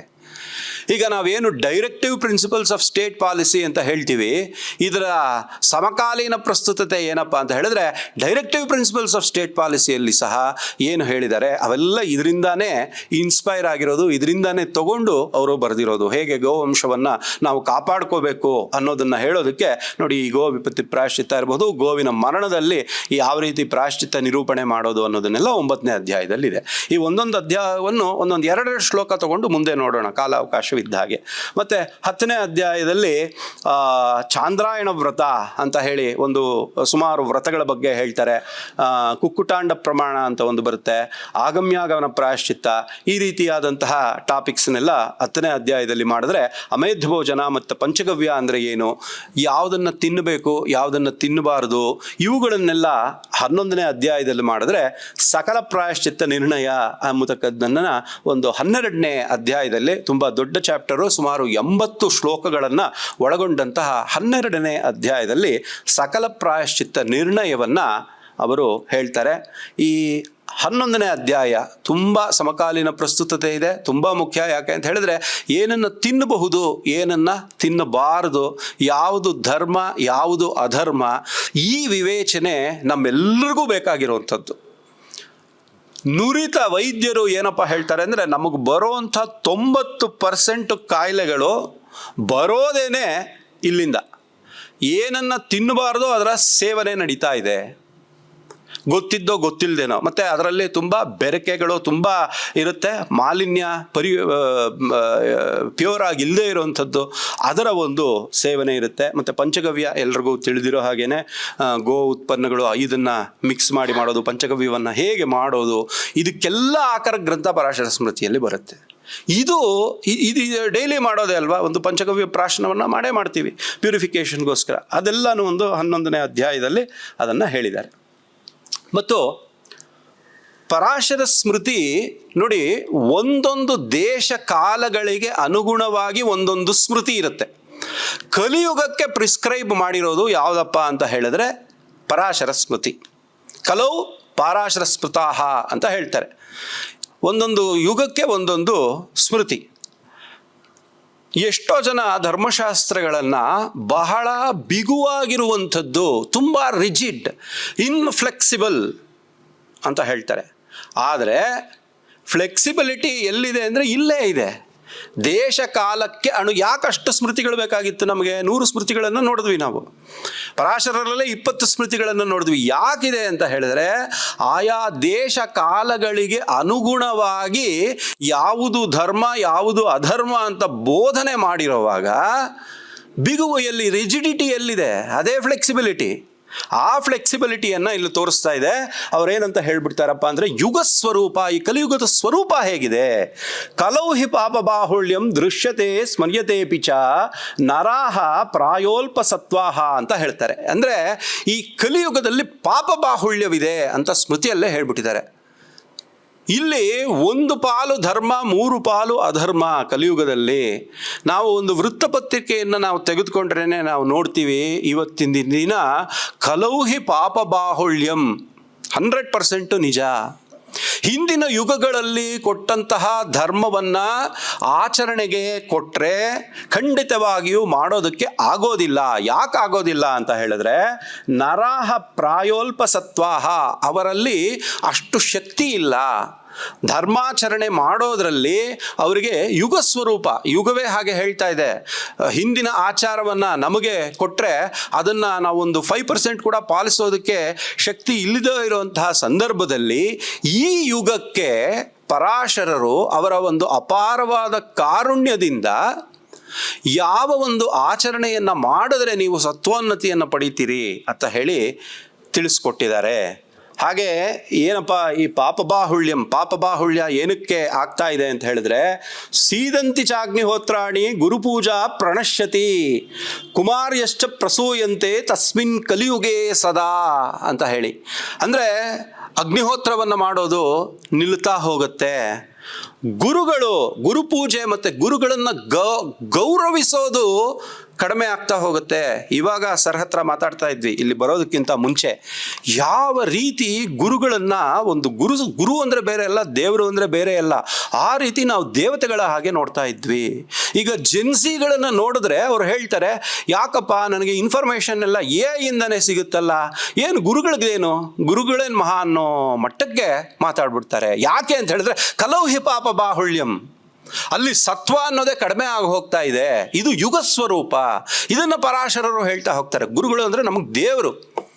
ಈಗ ಹೇಳ್ತಾರೆ, ಒಂದು ಕ್ಲಾಸಲ್ಲಿ 45 ನಿಮಿಷ ಡಿಜಿಟಲ್ ಕಂಟೆಂಟು, ಇದೇ ರೀತಿ ನಾವು ಡಿಜಿಟಲ್ಲೇ ಯೂಸ್ ಮಾಡ್ತಾ ಇದ್ದೀವಿ, ಬಟ್ ಡಿಜಿಟಲ್ ಕಂಟೆಂಟ್ ಹಾಕಿ 15 ನಿಮಿಷ ಮಾತ್ರ ಗುರುಗಳು ಮಾತಾಡ್ತಾರಂತೆ. ಆಗ ನಾವು ಗುರುಗಳನ್ನು ಹೇಗೆ ಕಾಣ್ತಾ ಇದ್ವಿ, ಈಗ ಹೇಗೆ ಕಾಣ್ತಾ ಇದ್ದಾರೆ ಅನ್ನೋದನ್ನು ನೋಡಬೇಕಲ್ಲ. ಅದಕ್ಕೆ ಅವರು ಏನಂತ ಹೇಳ್ತಾರಪ್ಪ ಅಂತ ಹೇಳಿದ್ರೆ, ಅಗ್ನಿಹೋತ್ರಗಳು ನಿಲ್ಲುವಂಥದ್ದು, ಗುರುಪೂಜಾ ಪ್ರಣಶ್ಯವಾಗುವಂಥದ್ದು, ಕುಮಾರ್ಯಾಶ್ಚ ಪ್ರಸೂಯಂತೆ ಲಿವ್ ಇನ್ ರಿಲೇಷನ್ಶಿಪ್ಪು, ಕೌಮಾರಿ ಅಂದರೆ ಏನು ಟೀನೇಜ್ ಪ್ರೆಗ್ನೆನ್ಸಿಗಳ ಬಗ್ಗೆ ಮಾತಾಡ್ತಾ ಇದ್ದಾರೆ. ಇದೆಲ್ಲ ನಾವು ವೃತ್ತಪತ್ರಿಕೆಯನ್ನು ತೆಗೆದುಕೊಂಡ್ರೆ ಪರಾಶರ ಸ್ಮೃತಿ ಬೇರೆ ಅಲ್ಲ, ಇದೆಲ್ಲ ಈ ರೀತಿ ಟೀನೇಜ್ ಪ್ರೆಗ್ನೆನ್ಸಿಗಳ ಬಗ್ಗೆ, ಲಿವ್ ಇನ್ ರಿಲೇಷನ್ಶಿಪ್ಗಳ ಬಗ್ಗೆ ಬಹಳಷ್ಟು ನಾವು ನೋಡಿದ್ದೀವಿ. ತಸ್ಮಿನ್ ಕಲಿಯುಗೆ ಸದಾ. ಯಾಕೆ ಅಂತ ಹೇಳಿದ್ರೆ ಅದು ಯುಗ ಸ್ವರೂಪವನ್ನು ಇಲ್ಲಿ ಮಾತಾಡಿದ್ದಾರೆ. ಅದಕ್ಕೆ ಅವರು ಏನಂತ ಹೇಳ್ತಾರೆ ಅಂದರೆ, ಯಥಾಶಕ್ನುಯಾತ್ ತಥಾ ಕುರ್ಯಾದಿತಿ ನಿತ್ಯ ಕರ್ಮಸು ನಿರ್ಣಿತತ್ವಾತ್ ಅಂತ ಹೇಳಿದ್ರೆ, ಎಷ್ಟು ಆಗುತ್ತೋ ಒಂದು ಪ್ರಧಾನ ನಿತ್ಯ ಕರ್ಮವನ್ನು ನೀವು ಮಾಡಬೇಕು. ಪ್ರಧಾನ ನಿತ್ಯ ಕರ್ಮವನ್ನು ಸಂಪೂರ್ಣವಾಗಿ ಮಾಡೋದಕ್ಕೆ ನಾವು ಅಶಕ್ತರಾಗಿದ್ದೀವಿ ಅಂತ ಹೇಳಿದ್ರೆ, ಒಂದು ಅಂಗವನ್ನಾದರೂ ಮಾಡಪ್ಪ, 1-2 ಅಂಗಗಳನ್ನು, ಪ್ರಧಾನವಾದ ಅಂಗಗಳನ್ನು ಮಾಡಿದ್ರೂ ಸಂಪೂರ್ಣವಾದ ಫಲ ಅನ್ನೋದು ಸಿಗುತ್ತೆ. ಈ ನಿತ್ಯ ಕರ್ಮಗಳನ್ನು ಇವಾಗ ಇರೋ ಸಣ್ಣ ಮಕ್ಕಳಿಗೆ ನಾವು ಈ ನಿತ್ಯ ಕರ್ಮಗಳನ್ನೆಲ್ಲ ಮಾಡ್ಕೊಳ್ತಾ ಕೂತ್ಕೊಳ್ಳಿ ಅಂತ ಹೇಳಿದ್ರೆ ಎಲ್ಲಿ ಆಗ್ತಾ ಇಲ್ವಲ್ಲ, ಆಗೋರು ಮಾಡಲಿ. ಅದಕ್ಕೆ ಅವ್ರೇನಂತ ಹೇಳ್ತಾರೆ ಅಂದರೆ, ಯಥಾಶಕ್ನುಯಾತ್ ತಥಾ ಕುರ್ಯಾದಿತಿ ನಿತ್ಯ ಕರ್ಮಸು ನಿರ್ಣಿತತ್ವಾತ್ ತಥೋ ಶಕ್ಯಾಂಗ ಪರಿತ್ಯಾಗೇನ ಪ್ರಧಾನಂ ಕರ್ತವ್ಯಂ ತಾವತೈಷ ಶಾಸ್ತ್ರವತ್ ಫಲಸಿದ್ಧಿ ಆಗ್ತಾ ಇದೆ. ಪ್ರಧಾನವಾದಂತಹ ಅಂಗಗಳನ್ನಾದರೂ ಮಾಡಿ, ಸಂಪೂರ್ಣವಾಗಿ ನಿತ್ಯ ಕರ್ಮಗಳನ್ನು ಮಾಡೋಕ್ಕಾಗದೆ ಹೋದರೆ ಇಷ್ಟನ್ನಾದರೂ ಮಾಡಿ ಅಂತ ಹೇಳ್ತಾ ಇದ್ದಾರೆ. ಮತ್ತು ಇನ್ನೊಂದು ಚೂರು ಕೆಳಗೆ ಇದನ್ನು ಮಾಡಿ, ಮತ್ತು ಕಲೌಹಿ ಪಾಪ ಬಾಹುಳ್ಯಂ ಹೇಳಿದ್ವಲ್ಲ, ಆಗ ತುಂಬ ಇಂಪಾರ್ಟೆಂಟ್ ಆಗಿರೋದು ಪರಾಶರ ಸ್ಮೃತಿಯಲ್ಲಿ ಬರುವಂಥದ್ದು ಏನಪ್ಪ ಅಂತ ಹೇಳಿದ್ರೆ, ಸಂಕೋಚಯದ ಆಚಾರಂ ಪ್ರಾಯಶ್ಚಿತ್ತಂ ವ್ರತಾನಿಚ. ಆಚಾರದಲ್ಲಾಗಲಿ ಪ್ರಾಯಶ್ಚಿತ್ತದಲ್ಲಾಗಲಿ ವ್ರತಗಳಲ್ಲಾಗಲಿ ಸಂಕುಚಿತ ಅಥವಾ ಸಂಕೋಚವನ್ನು ಮಾಡ್ತಾ ಇದ್ದಾರೆ. ಸಂಕೋಚ ಅಂದರೆ ಇಲ್ಲಿ ಸಂಕೋಚ ಪಟ್ಕೊಳ್ಳಿ ಆ ಥರ ಅಲ್ಲ, ಕನ್ಸ್ಟ್ರಿಕ್ಟ್ ಮಾಡ್ತಾ ಇದ್ದಾರೆ. ಅದನ್ನು ಸ್ವಲ್ಪ ಆಚಾರವನ್ನು ಕಡಿಮೆ ಟೇಪರ್ ಮಾಡ್ಕೊಳ್ತಾ ಬರ್ತಾ ಇದ್ದಾರೆ ಅಂತ ಹೇಳಿ. ಸಂಕೋಚಯದ ಆಚಾರಂ ಪ್ರಾಯಶ್ಚಿತ್ತಂ ವ್ರತಾನಿಚ. ಯಾಕಪ್ಪ ಅಂತ ಹೇಳಿದ್ರೆ ಮಹಾಭಾರತದಲ್ಲೇ ಹೇಳ್ಬಿಟ್ಟಿದ್ದಾರೆ, ಪಾದೇನೈಕೇನ ಕೌಂತೆಯ ಧರ್ಮ ಕಲಿಯುಗೆ ಸ್ಥಿತ. ಕಲಿಯುಗದಲ್ಲಿ 1 ಪಾಲು ಧರ್ಮ ಮತ್ತು 3 ಪಾಲು ಅಧರ್ಮ. ಈ ರೀತಿ ಇರುವಂಥ ಸಂದರ್ಭದಲ್ಲಿ ಆಚಾರೋ ಧರ್ಮ ಪಾಲಕ. ನೀವು ಹೇಗೆ ಒಳ್ಳೆಯ ಆಚಾರಗಳನ್ನು ಪಾಲಿಸ್ತೀರಿ ಅದೇ ಒಂದು ಧರ್ಮ ಪಾಲನೆ ಮಾಡುತ್ತೆ. ಒಳ್ಳೆಯ ಆಚಾರಗಳನ್ನು ನಾವು ಪಾಲಿಸಬೇಕು. ಆಚಾರೋ ಧರ್ಮ ಪಾಲಕ ಅಂತ ಹೇಳಿದ್ರು. ಮತ್ತು ಏನೇನು ಸುಲಭವಾಗಿರುವಂಥದ್ದನ್ನು ಪ್ರಾಯಶ್ಚಿತ್ತಗಳನ್ನು ಪರಾಶರರು ನಮಗೆ ಉದ್ಧರಿಸಿದ್ದಾರೆ ಅಂತ ಹೇಳಿದ್ರೆ, ಚಾಂದ್ರಾಯಣಂ ಯಾವಕಶ್ಚ ತುಲಾ ಪುರುಷ ಏವಚ ಗವಾಂ ಚೈವಾನುಗಮನಂ ಸರ್ವ ಪಾಪ ಪ್ರಣಾಶನಂ ಅಂತ ಹೇಳ್ತಾರೆ. ಇಲ್ಲಿ ರಾಮೇಶ್ವರದ್ದು ನೋಡ್ತಾ ಇದ್ದೀರಿ. ಕೆಲವೊಂದು ಪಾಪಗಳಿಗೆ ಅವ್ರು ಏನಂತ ಹೇಳ್ಬಿಟ್ಟಿದ್ದಾರೆ ಅಂದರೆ ಸೇತು ದರ್ಶನ ಅಂತ ಸುಲಭವಾಗಿರೋದು ಕೊಟ್ಟಿದ್ದಾರೆ. ಅಟ್ಲೀಸ್ಟು ಒಂದು ಬುಕ್ ಮೈ ಟ್ರಿಪ್ಪಲ್ಲಿ ರಾಮೇಶ್ವರಂಗೋ ಎಲ್ಲಿಗಾದರೂ ಪಿಲ್ಗ್ರಿಮೇಜ್ ಮಾಡ್ಕೊಂಡ್ಬಿಟ್ಟು ಅಲ್ಲಿ ಹೋಗಿ ಪಾಪಗಳನ್ನು ಕಳ್ಕೊಂಡು ಬರೋವಂಥದ್ದು, ಪುಣ್ಯ ಸ್ನಾನವನ್ನು ಮಾಡುವಂಥದ್ದು. ಸೇತು ದರ್ಶನ ಅಂದರೆ ಬ್ರಹ್ಮಹತ್ಯಾ ದೋಷಕ್ಕೆ ಕೂಡ ಸೇತು ದರ್ಶನವನ್ನು ಸುಲಭವಾಗಿರುವಂಥದ್ದು. ಯಾಕೆಂದರೆ ನಮಗೆ ದೊಡ್ಡ ದೊಡ್ಡ ವ್ರತಗಳನ್ನು ಯಾವುದೋ ಹೋಮ ಹವನಾದಿಗಳನ್ನು ಕೊಟ್ಟರೆ ಮಾಡೋವಂಥ ಶಕ್ತಿಗಳಿರಲ್ಲ. ಯಾಕೆಂದರೆ ಅಲ್ಪ ಶಕ್ತಿಗಳಿರುವಂಥವರು ಪ್ರಾಜಾಪತ್ಯಂ ಗೋವಧೆ ಅಂತಾದಾಗ ಪ್ರಾಜಾಪತ್ಯಂ ಎಂಬತಕ್ಕಂತಹ ಒಂದು ಪ್ರಾಯಶ್ಚಿತ್ತವನ್ನು ಮಾಡಬೇಕು ಅಂತ ಹೇಳಿದ್ದಾರೆ. ಮತ್ತು ತುಲಾಪುರುಷ ಯವಚ ಅಂತ ಹೇಳ್ತಾರೆ. ಅಂದರೆ ತುಲಾಭಾರ ನಾವೆಲ್ಲ ಸುಮಾರು ಕೇಳಿರ್ತೀವಿ. ನಂಜುಂಡೇಶ್ವರನ ದೇವಸ್ಥಾನದಲ್ಲಿ ತುಲಾಭಾರ ಮಾಡಿಸಿದ್ವಿ, ತಿರುಪತಿಯಲ್ಲಿ ತುಲಾಭಾರ ಮಾಡಿಸಿದ್ವಿ ಹೀಗೆ ಅಂತ. ಸೊ ಅದು ಒಂದು ಬಹಳಷ್ಟು ಪಾಪಗಳಿಗೆ ಪ್ರಾಯಶ್ಚಿತ್ತವನ್ನು ತುಲಾಪುರುಷ ಅಂತ ಹೇಳಿದ್ದಾರೆ. ಮತ್ತು ಒಂದೊಂದು ಪಾಪಗಳಿಗೆ ಏನಂತ ಹೇಳ್ತಾರೆ, ಸೂರ್ಯ ದರ್ಶನದಿಂದಾನೇ ಒಂದು ಪಾಪ ಕಳೆದು ಹೋಗ್ಬಿಡುತ್ತೆ. ಹೊರಗೆ ಹೋಗಿ ಒಂದು ಸೂರ್ಯನನ್ನು ಹೀಗೆ ದರ್ಶನ ಮಾಡಿ ಬಂದುಬಿಟ್ರೆ ಸೂರ್ಯ ದರ್ಶನವೇ ಪ್ರಾಯಶ್ಚಿತ್ತ. ಮತ್ತು ಘೃತಪ್ರಾಶನ ಅಂತ ಹೇಳ್ತಾರೆ. ತುಪ್ಪವನ್ನು ತಗೊಂಡು ಹೀಗೆ ಪ್ರಾಶನ ಮಾಡ್ತು ಅಂತ ಹೇಳಿದ್ರೆ ಅಲ್ಲಿಗೆ ಸುಮಾರು ಪ್ರಾಯಶ್ಚಿತ್ತವಾಗುತ್ತೆ. ಮತ್ತು ತಪ್ತಕೃಚ್ರ ಅಂತ ಇವುಗಳನ್ನೆಲ್ಲ ಡೀಟೇಲ್ ಆಗಿ ಡಿಸ್ಕ್ರೈಬ್ ಮಾಡ್ಕೊಂಡ್ಬರ್ತಾರೆ ಸ್ಮೃತಿಯಲ್ಲಿ. ತಪ್ತಕೃಚ್ರ ಅಂದರೆ ಹೇಗೆ, ಮೊದಲು ಒಂದು ನೋಡಿದ್ವಿ ನೋಡಿ ಚಾಂದ್ರಾಯಣ ಅಂತ ಹೇಳಿ. ಅದಕ್ಕೆ ಕುಕ್ಕುಟಾಂಡ ಪ್ರಮಾಣ ಅಂದರೆ ಪ್ರತಿಪತ್ತಿನ ದಿನ 1 ಹಿಡಿ ಕೋಳಿಯ ಮೊಟ್ಟೆಯಷ್ಟು ಹೀಗೆ 1 ಹಿಡಿ ತಿನ್ನಬೇಕು. ದ್ವಿತೀಯ 2ನೇ ದಿನ 2 ಹಿಡಿ, 3ನೇ ದಿನ 3 ಹಿಡಿ. ಅದೇ ರೀತಿ 15 ಅಷ್ಟು ಸೇವನೆ ಮಾಡಿ ಅಮಾವಾಸ್ಯೆ ಬರೋ ಅಷ್ಟೊತ್ತಿಗೆ ಉಪವಾಸ ಮಾಡುವಂಥದ್ದು ಅಂತ. ಸೊ ಚಂದ್ರನು ಹೇಗೆ ಬೆಳೆದು ಕ್ಷೀಣಿಸ್ತಾನೋ ಅದೇ ರೀತಿ ಆಹಾರ ಕ್ರಮವು ಕೂಡ ಬೆಳೆದು ಕ್ಷೀಣಿಸಿದರೆ ಅದು ಹೇಗೆ ಮಾಡಬೇಕು ಅನ್ನೋದನ್ನು ಕೊಟ್ಟಿದ್ದಾರೆ. ಪ್ರಾಜಾಪತ್ಯ ಅನ್ನೋದನ್ನು ಮತ್ತು ಗಾಯತ್ರಿ ಜಪ 10,000 ಅಭ್ಯಸ್ತ ಗಾಯತ್ರಿ ಶೋಧನಂ ಪರಂ. ಬಹಳಷ್ಟು ಪಾಪಗಳಿಗೆ 10,000 ಗಾಯತ್ರಿಯನ್ನು ಮಾಡಿಕೊಂಡ್ರೆ ಅಥವಾ ಜಪವನ್ನು ಮಾಡಿಕೊಂಡ್ರೆ ತಮಗೆ ನಿರ್ದಿಷ್ಟವಾಗಿ ಏನು ಜಪವನ್ನು ಮಾಡಿರ್ತಾರೋ ಅದನ್ನು ಮಾಡಿಕೊಂಡ್ರೆ ತುಂಬ ಸುಲಭವಾಗಿ, ಮತ್ತು ನಾಮ ಜಪ ಇವೆಲ್ಲ ಸುಲಭ, ಕಲಿಯುಗಕ್ಕೆ ಹೇಳಿ ಮಾಡಿಸಿದಂಥದ್ದು. ಇದನ್ನು ಮಾಡಿ ಅಂತ ಹೇಳ್ತಾರೆ.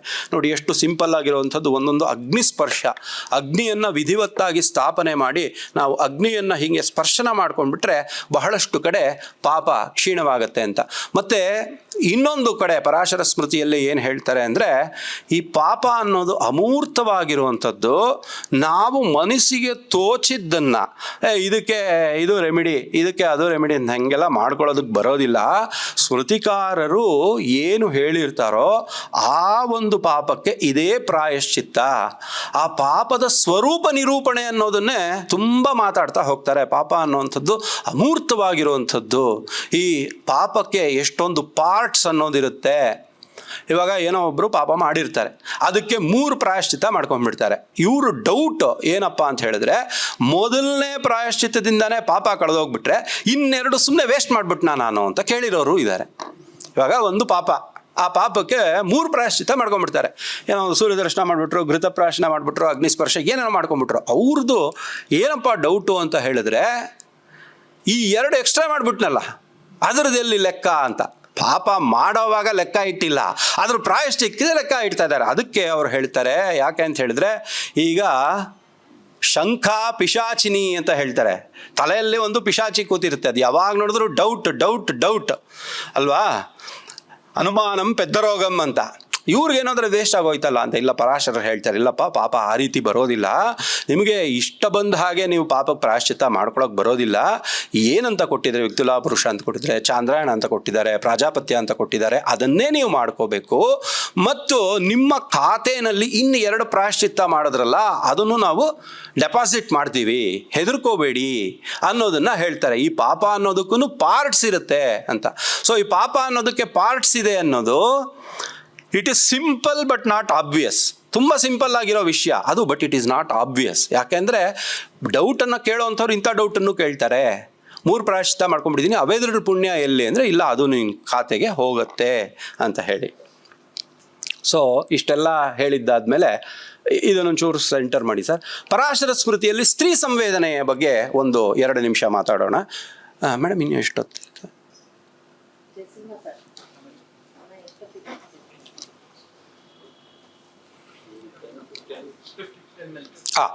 ಈಗ ಜಸ್ಟಿಸ್ ಎಂ ಪ್ರತಿಭಾ ಸಿಂಗ್ ಅವರು WIPOನಲ್ಲಿ ಇಂಟರ್ನ್ಯಾಷನಲ್ ಲೆವೆಲಲ್ಲಿ ಉನ್ನತ ಸ್ಥಾನವನ್ನು ಪಡೆದಿರ್ತಕ್ಕಂಥವ್ರು. ಅವರು ಹೇಳಿದ್ದನ್ನು ನಾವು ಮೊದಲಿಗೆ ನೋಡಿದ್ವಿ. ಅವರು ಏನಪ್ಪ ಹೇಳ್ತಾರೆ ಅಂದರೆ, ಪರಾಶರ ಸ್ಮೃತಿ ಈ ರೀತಿ ಎಲ್ಲ ಸ್ಮೃತಿಗಳಲ್ಲಿ ಸ್ತ್ರೀಯರಿಗೆ ತುಂಬ ದೊಡ್ಡ ಸ್ಥಾನವನ್ನು ಕೊಟ್ಟಿದ್ದಾರೆ ಅಂತ.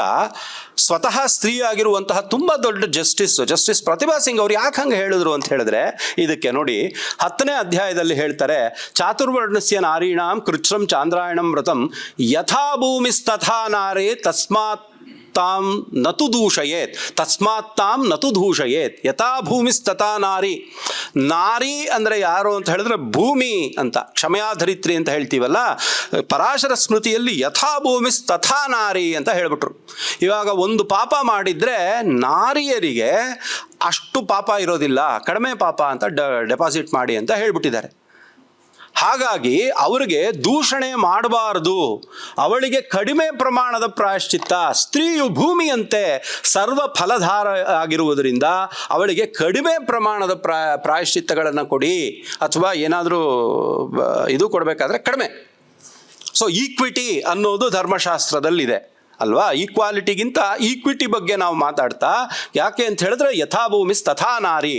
ಮತ್ತೆ ಇನ್ನೊಂದು ಅವರು ಹೇಳ್ತಾರೆ, ಬಿಂದಿಗ್ರಾಹೇಣ ಯಾ ಭುಕ್ತ ಹತ್ವಾ ಬದ್ವಾ ಬಲಾತ್ ಭಯಾತ್ ಕೃತ್ವಾ ಸಾಂತಾಪನಂ ಕೃಚ್ಛ್ರಂ ಅಂತ. ಇದು ತುಂಬ ಮುಖ್ಯವಾಗಿರುವಂಥದ್ದು. ಬಲಾತ್ಕಾರಕ್ಕೆ ಒಳಪಟ್ಟಂತಹ ಸ್ತ್ರೀ, ಅವಳನ್ನು ಮತ್ತೆ ಮುಖ್ಯ ಧಾರೆಗೆ ಹೇಗೆ ಕರ್ಕೊಂಬರಬೇಕು, ಅವಳಿಗೆ ಹೇಗೆ ಸಂತಾಪನ ವ್ರತವನ್ನು ಹೇಳಬೇಕು, ಅವಳನ್ನು ದೂಷಿಸಬಾರದು, ಅವರನ್ನು ಹೇಗೆ ನಾವು ಸಂವೇದನಶೀಲವಾಗಿ ನೋಡ್ಕೋಬೇಕು ಅಂತ ಹೇಳಿ ಪರಾಶರರು ಹೇಳ್ತಾರೆ. ಗತಕಲಿ ಈಗಾಗಲೇ 5,000 ವರ್ಷದಿಂದ ಹಾಗಿದ್ರೆ ರೇಪ್ ಅನ್ನೋದು ನಡ್ಕೊಂಡು ಬಂದಿದೆ. ಬಲಾತ್ಕಾರಕ್ಕೆ ಒಳಪಟ್ಟಂತಹ ನಾರಿಯನ್ನು ನಾವು ಹೇಗೆ ಸಂವೇದನಶೀಲವಾಗಿ ನೋಡಬೇಕು ಅನ್ನೋದನ್ನು ಅವರು ಹೇಳ್ತಾ ಇದ್ದಾರೆ. ಅದಕ್ಕೆ ಏನು ಪ್ರಾಯಶ್ಚಿತ್ತ ಅನ್ನೋದನ್ನು ಸಹ ಅವರು ಉದ್ಧರಿಸಿದ್ದಾರೆ. ಮತ್ತು ಇನ್ನೊಂದು ಏನಂತ ಹೇಳ್ತಾರೆ ಅಂದರೆ, ಪತತ್ಯರ್ಧಂ ಶರೀರಸ್ಯ ಯಸ್ಯ ಭಾರ್ಯ ಸುರಾಂ ಪಿಬೇತ್ ಅಂತ. ನೋಡಿ, ಇದನ್ನೇನಾದರೂ ಹೇಳಿಬಿಟ್ರೆ ಬಹಳಷ್ಟು ನಮ್ಮ ಚಿಕ್ಕವರು ಮೀಮ್ಗಳು ಮಾಡಿಬಿಡ್ತಾರೆ. ಭಾರ್ಯೆ ಸುರಾಂ ಪಿಬೇತ್ ಏನಾದರೂ ತಗೊಂಡ್ಬಿಟ್ಟಿದ್ರೆ, ತೀರ್ಥವನ್ನು ತಗೊಂಡ್ಬಿಟ್ಟಿದ್ರೆ, ಅವರಿಗೆ ಅವರ ಪಾಪದಲ್ಲಿ ಅರ್ಧ ಪಾಲು ಗಂಡನಿಗೆ ಅಂತ ಹೇಳ್ತಾ ಇದ್ದಾರೆ.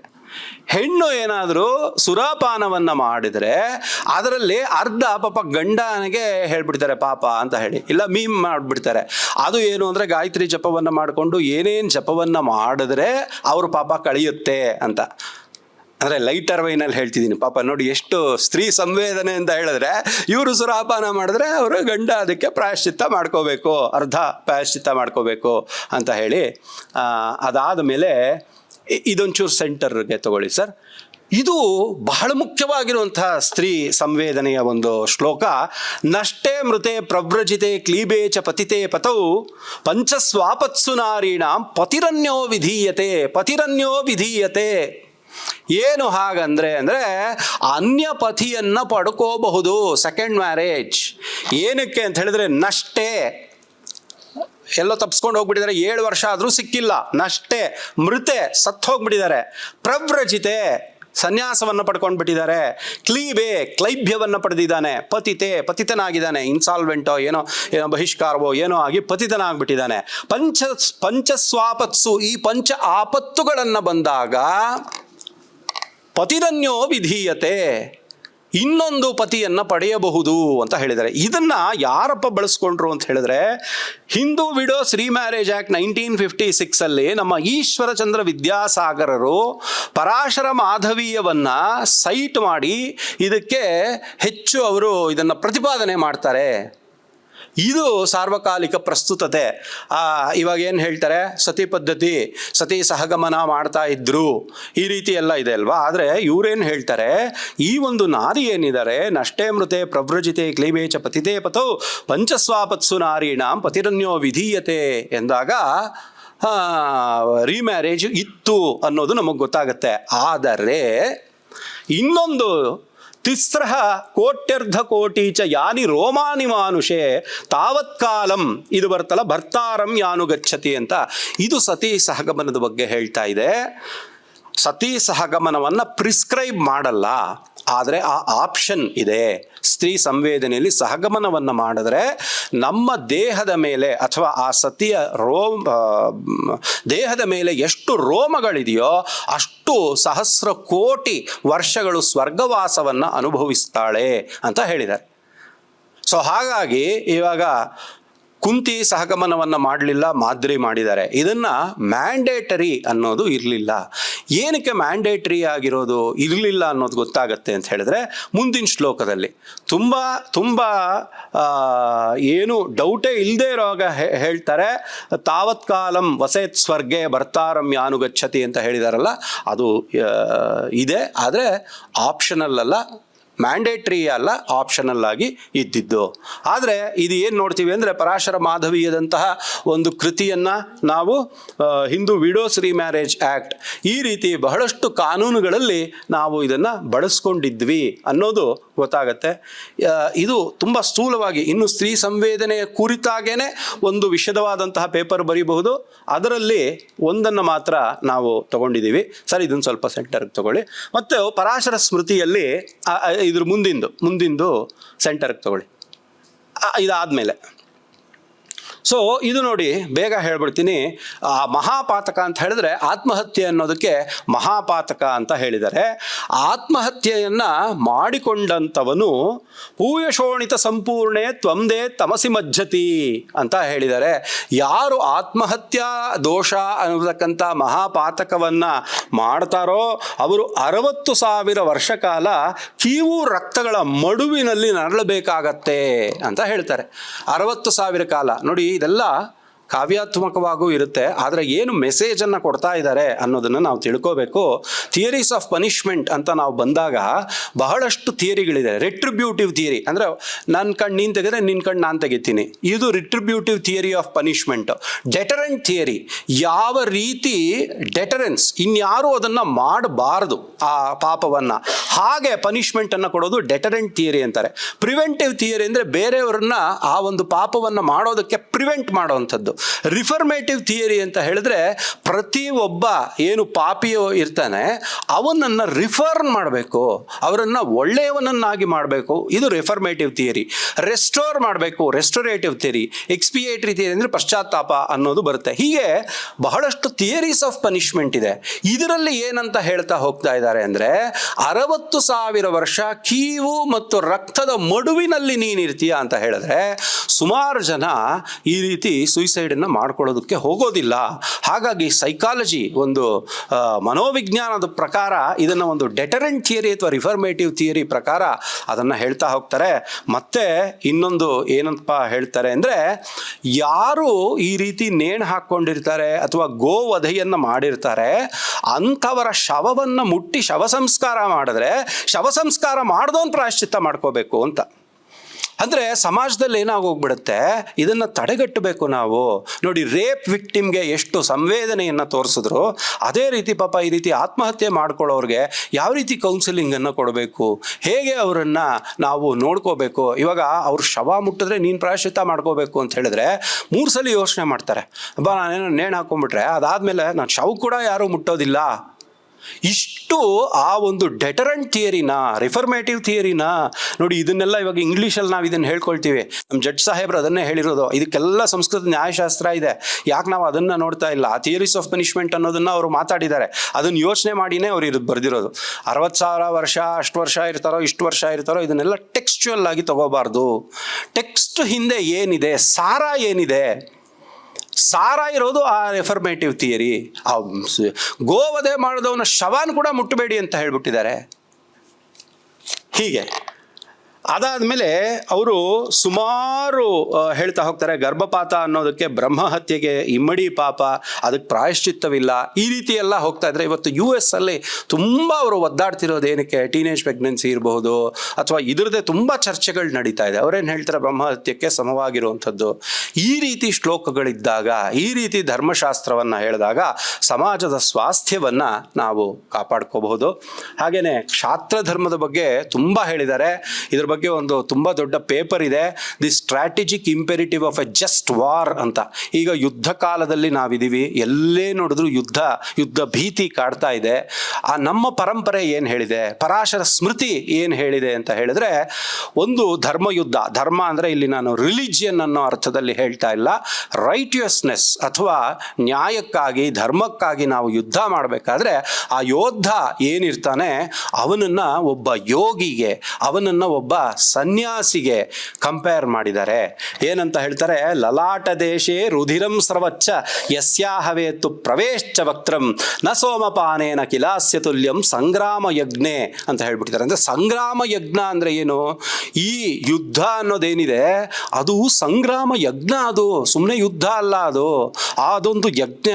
ಅದನ್ನು ಮಾಡ್ತಾ ಇರುವಂಥವನು ಅವನ ಮನಸ್ಥಿತಿ ಹೇಗಿರಬೇಕು ಅಂತ ಹೇಳಿದ್ರೆ, ಎಲ್ಲವನ್ನೂ ಬಿಟ್ಟಂತಹ ಒಬ್ಬ ಸನ್ಯಾಸಿಯ ಮನಸ್ಥಿತಿ ಇರುತ್ತೆ.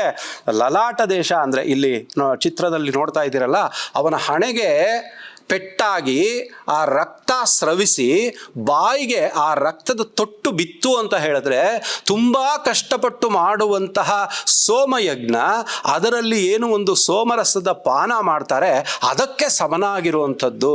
ಸಹಸ್ರಕಾಲ ಸ್ವರ್ಗದಲ್ಲಿ ಬದುಕ್ತಾನೆ ಅಂತ ಹೇಳಿ, ಅಹಿಂಸಾ ಪರಮೋ ಧರ್ಮ ಧರ್ಮಹಿಂಸಾ ತಥೈವಚ ಅಂತ ಹೇಳಿ ಅವ್ರೇನಂತ ಹೇಳ್ತಾರೆ? ಸುಖಿನಃ ಕ್ಷತ್ರಿಯ ಪಾರ್ಥ ಲಭಂತೆ ಯುದ್ಧಮೀದೃಶಂ ಅಂತ ಭಗವದ್ಗೀತೆಯಲ್ಲಿ ಕೃಷ್ಣ ಏನು ಹೇಳ್ತಾನೆ?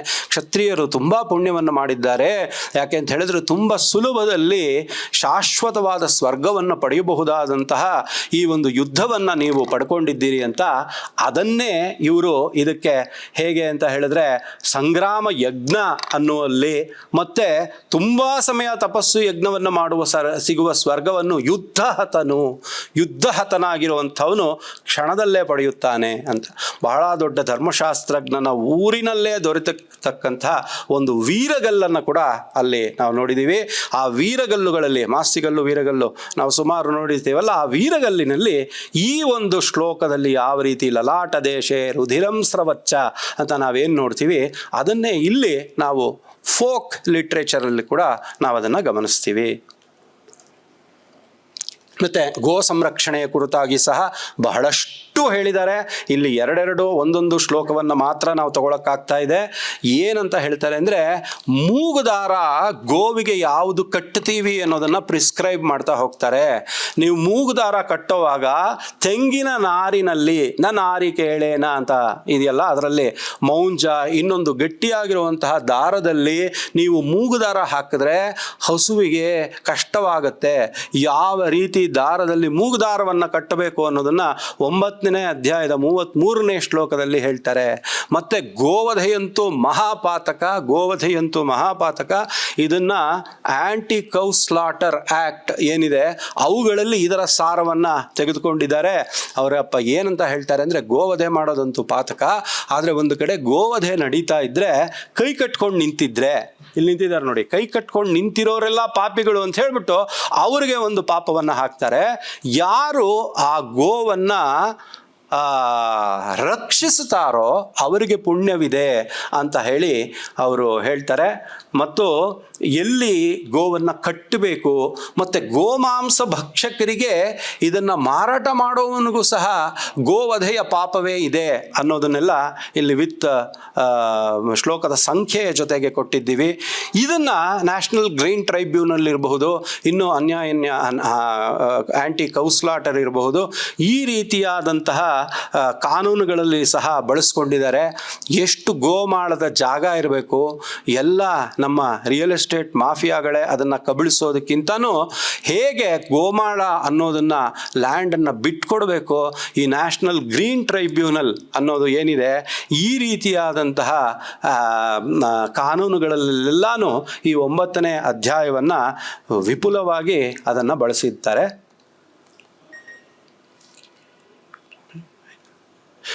ಈಗ ಇದನ್ನು ಪರಿಸಮಾಪ್ತಿಗೆ ಮುಂಚೆ ಎಷ್ಟು ಒಂದು 4-5 ಕೇಸ್ ಲಾಗಳನ್ನು ಕೊಟ್ಟಿದ್ದೀವಿ. ಒಂದು ಸುಮಾರು 2026ರಲ್ಲಿ ನೀಲಕಂಠನ್ ಮತ್ತು ಸ್ಟೇಟ್ ಆಫ್ ಕೇರಳ ಅನ್ನುವಂತಹ ಒಂದು ಕೇಸಲ್ಲಿ ಸಹ ಸ್ಪೆಸಿಫಿಕ್ ಆಗಿ ಪರಾಶರ ಸ್ಮೃತಿಯನ್ನು ಉಲ್ಲೇಖ ಮಾಡ್ತಾರೆ. ನಾವು ಇದೇ ರೀತಿ ಬರೆದ್ರೆ 100 ಕೇಸ್ಗಳನ್ನು ನಾವು ಮಾಡಬಹುದು. ಇಲ್ಲಿ ಸಮಯಾವಕಾಶ ಇಲ್ಲದೆ ಇರೋದ್ರಿಂದ ಸುಮಾರು 4-5 ನಾವು ನೋಡ್ತೀವಿ. 1996ರಲ್ಲಿ ಪರಾಶರ ಸ್ಮೃತಿಯನ್ನು ಕೆಲವೊಂದು ಕೇಸ್ಗಳಲ್ಲಿ ಬಳಸ್ತಾರೆ. ಹಾಗೆಯೇ Narayana Dikshitulu versus state of Andhra Pradesh ಅಂತಕ್ಕಂತಹ ಒಂದು ಕೇಸ್ನಲ್ಲೂ ಸಹ ಪರಾಶರ ಸ್ಮೃತಿ ಮತ್ತು ಮುಖ್ಯವಾಗಿ ಪರಾಶರ ಮಾಧವೀಯವನ್ನು ಬಳಸಿದ್ದಾರೆ. ಹೀಗೆ 1950ಕ್ಕಿಂತ ಮುಂಚೆ ಏನು ಪ್ರಾವಿನ್ಷಿಯಲ್ ಕೋರ್ಟ್ಸ್ ಇದೆ, ಅಲ್ಲಿ ಪರಾಶರ ಮಾಧವೀಯವನ್ನು ಏನು ಭಾಷ್ಯ ಗ್ರಂಥ ಇದೆ ಅದನ್ನು ಬಹಳಷ್ಟು ಬಳಸಿದ್ದಾರೆ. ಹೀಗೆ ಸೀಮಿತ ಕಾಲಾವಕಾಶದಲ್ಲಿ ಒಂದು ಸ್ಥೂಲವಾದಂತಹ ಪರಿಚಯ, ಎಷ್ಟು ಅಧ್ಯಾಯಗಳಿದೆ, ಯಾವ್ಯಾವ ಅಧ್ಯಾಯದಲ್ಲಿ ಏನೇನು ಮಾತಾಡ್ತಾರೆ, ಇವತ್ತಿಗೆ ಏನಕ್ಕೆ ಇದು ಮುಖ್ಯವಾಗಿದೆ ಅನ್ನೋದನ್ನು ನೋಡಿದ್ವಿ. ಇಷ್ಟನ್ನು ಹೇಳಿ ಕಲಿಪುರುಷ ನಮ್ಮನ್ನೆಲ್ಲ ಪಾಪವನ್ನು ಕಡಿಮೆ ಮಾಡಿ ಪುಣ್ಯವನ್ನು ಹೆಚ್ಚಿಗೆ ಮಾಡಲಿ, ಎಲ್ಲರಲ್ಲೂ ಸರ್ವೋದಯವಾಗಲಿ ಸರ್ವರಲಿ ಅಂತ ಹೇಳಿ ನಾನು ಇಲ್ಲಿಗೆ ಮುಗಿಸ್ತೀನಿ. ಧನ್ಯವಾದ.